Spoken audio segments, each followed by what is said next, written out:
भाई खुदा के वास्ते रिलैक्स हो जाएं। कैसे रिलैक्स हो जाऊं ओजान? आखिर कैसे? जिससे मैं मोहब्बत करता हूँ वो मंगनी कर रही है और तुम कह रहे हो मैं रिलैक्स हो जाऊं? ओजान, मेरे हाथ पांव बंधे हुए हैं, कोई भरोसा नहीं। वो मेहमत नामी कमीना, उससे क्या क्या कह चुका हूँ। ठीक है, हम कोई रास्ता निकालेंगे। रास्ता है ना, बिल्कुल है रास्ता कि उस मेहमत नामी कमीने को गिरबान से पकड़ भाई लूं। ऐसा मत करें। क्या आप हमेशा नहीं कहते कि सब्र करो? कैसे सब्र करूं ओजान? इस बार बात मेरी महबूबा की है, समझ क्यों नहीं रहे तुम? आप खुद कह रहे हैं मेरी महबूबा, तो वहीं से शुरू करें। आयजा से बात करें। मेरे ख्याल में मैं उससे कई बार फोन कर चुका हूँ, वो मुझसे बात नहीं करना चाहती। शायद डरी हुई है, बात करने में झिझक रही होगी। बर्बाद कर दिया उसने उसे। नहीं, ऐसे नहीं चलेगा। मैं उसके घर जा रहा हूँ। देखिए, आपने उसकी माँ की बातें सुनी थी। झगड़ा और बढ़ जाएगा भाई, मत जाएं। ओजान, हाथ पे हाथ धरे नहीं बैठ सकता मैं। ठीक है, कम से कम रिलैक्स तो हो जाएं भाई।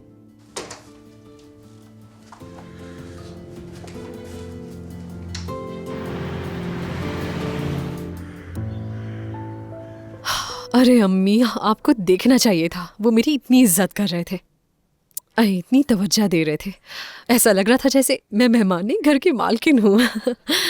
बहुत शाइस्ता लोग हैं। ओहो हो। और उसके बाबा तो बहुत ही प्यारे मिजाज के इंसान है। सबके सामने मेरी इतनी तारीफ कर रहे थे, मैं तो शर्मा ही गई थी। उन्होंने अपने बेटे के लिए इतनी खूबसूरत और होशियार लड़की ढूंढी है।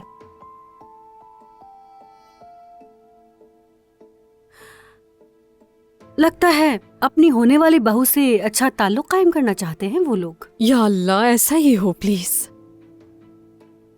जुमाना, एक बात बताऊं क्या तुम्हें? तुम्हारे साथ भी वो लोग बहुत इज्जत से पेश आए। यानी हम दोनों का एक जैसा स्टेटस तो नहीं है, लेकिन तुम उस घर की मुलाजमा हो। फिर भी वो तुमसे बहुत अच्छे से बात कर रहे थे। जो वो कहते हैं तुम्हें वो करना पड़ता है, फिर भी वो बराबरी से बात कर रहे थे। बहुत बड़ा दिल है उनका। बहुत खुशी हुई देखकर। मैं अब काम पर जा रही हूँ। ठीक है मेरी जान, तुम आराम से जाओ। हाँ फातिमा आपा, कल बतूल देर से सोई थी। जब वो जागे तो उसे कुछ खिला दीजिएगा, ठीक है? अच्छा ठीक है, जैसे हम उसे भूखा ही रखते हैं। हद है। अच्छा बात सुनो, एक मसला है, उसका हल निकालना होगा। कौन से मसले का? बतूल की देखभाल का। क्योंकि मैं भी अब काम करने का सोच रही हूँ। आप फातिमा आप काम करने का सोच रही हैं? हाँ बिल्कुल। तुमने 2 दिन कहीं काम क्या कर लिया, खुद को बहुत बड़ा समझने लगी हो। किसी को देखभाल के लिए रखना काफी महंगा पड़ता है। सही कहा ना? तो तुम्हें इसका कोई हल निकालना होगा। निकाल लूंगी फातिमा आपा, आप काम तो शुरू करें, मैं कोई ना कोई हल निकाल लूंगी।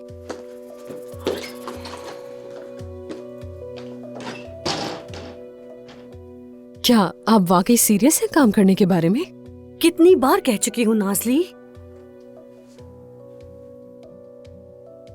तुमने खालदा का पता मालूम किया है या नहीं? अरे यार अम्मी, बस भी कर दे। उफ, तुम मुझे अब गुस्सा दिला रही हो, बात को टालती जा रही हो। वैसे भी खालदा काफी पैसे वाले खानदान से ताल्लुक रखती हैं, और जब वो मेरे काम से खुश होंगी तो वो मुझे बहुत बहुत बहुत पैसे देंगी। तुम सिर्फ उनका एड्रेस निकालो, बाकी मुझ पर छोड़ दो। अच्छा ठीक है, मैं कोशिश कर लूंगी।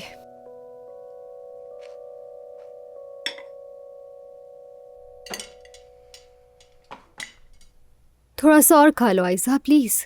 ठीक है यास्मीन, बाकी बाद में खा लूंगी।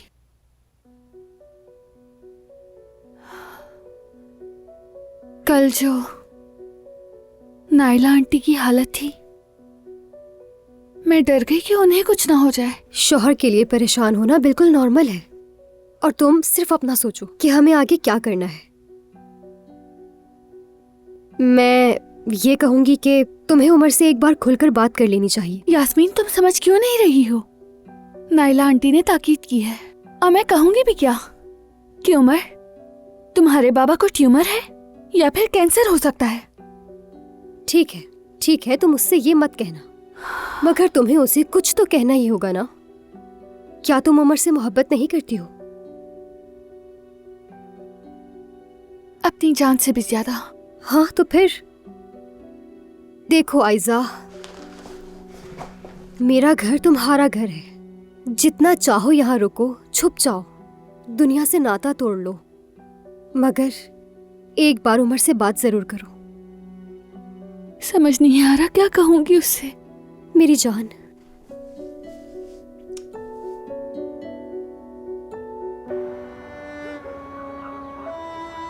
अस्सलाम वालेकुम नायला साहबा।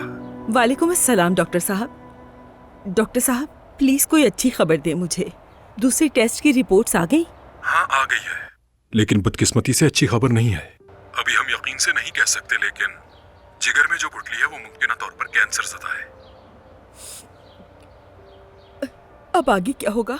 इसी हवाले से हम 1-2 महीने उन्हें मॉनिटर करेंगे और इसी दौरान उनका एक हिफाजती इलाज भी जारी रहेगा। फिर उसके बाद टेस्ट करके देखेंगे कि कितना फर्क पड़ा है, फिर कोई इलाज तय करेंगे। या अल्लाह हमारी मदद फरमा। फिक्र ना करें, हमारे पास हर सहूलत मौजूद है। हम हमीद साहब का बेहतरीन से बेहतरीन इलाज करेंगे। मैं हमीद से कुछ भी नहीं कह सकी, वो तो हमेशा की तरह दफ्तर चले गए। अब क्या होगा? आमतौर पर तो मरीज से ऐसी बातें छुपाना बहुत ही गलत है, लेकिन चूंकि हमीद साहब को हाल ही में दिल का मसला हुआ है तो फिलहाल खामोश रहना ही बेहतर है। वो ऑफिस वगैरह जा सकते हैं, मतलब रोजमर्रा की जिंदगी गुजार सकते हैं। वो मतलब खुद को थकाए नहीं, और उन्हें जहनी दबाव से आपको दूर रखना होगा। इस वक्त सिर्फ उन्हें हिम्मत की जरूरत है और ये सब आप कर सकती हैं। जी जी मैं समझ गई। अगर आप ठीक है, कमजोर रहेंगी तो वो भी टूट जाएंगे। इस बीमारी से लड़ना है हमें। शुक्रिया।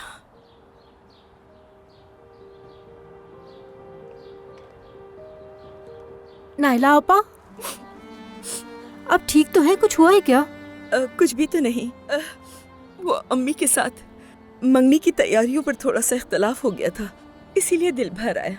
अब तो उन्हें जानती हैं, उनकी बातें दिल पर मत लिया करें, वो प्यार करती हैं आपसे। ठीक है सफिया, अब मेरी बात सुनो। ये बात हमारे ही दरमियान रहे। जाओ अपना काम करो। ठीक है, समझ गई।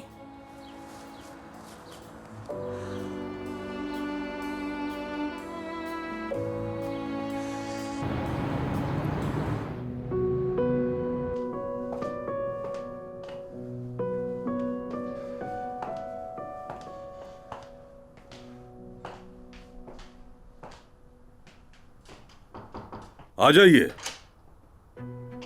खुशामदीद गोकान साहब, आप ही का इंतजार था। शायद कोई नई बात दिल में आई हो आपके। जी ऐसा ही है। सुन रहा हूं मैं। जिस नौजवान ने आपको वो लिफाफा लाकर दिया था उसकी मालूमात हासिल कर ली है। उसका नाम, पता, रिश्तेदार वगैरह सब मालूमात हासिल कर ली है। और वो खुद? वो छुपा हुआ है मगर मेरे आदमी उसे ढूंढ रहे हैं। उम्मीद है जल्द ही मिल जाएगा। उम्मीद है देर नहीं लगेगी। आप फिक्र ना करें।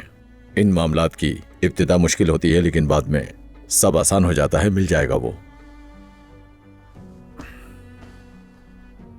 उस गुलदस्ते के बारे में कुछ मालूम हुआ आपको? फुटेज का जायजा लिया है और इसके अलावा आपके घर के आसपास की रिकॉर्डिंग भी चेक की है।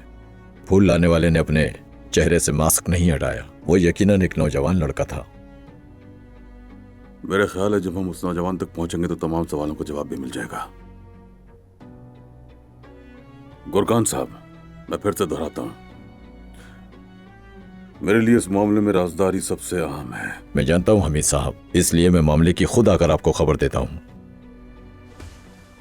उम्मीद है और मालूमात जल्द मिलेंगी। खुदा हाफिज। खुदा हाफिज।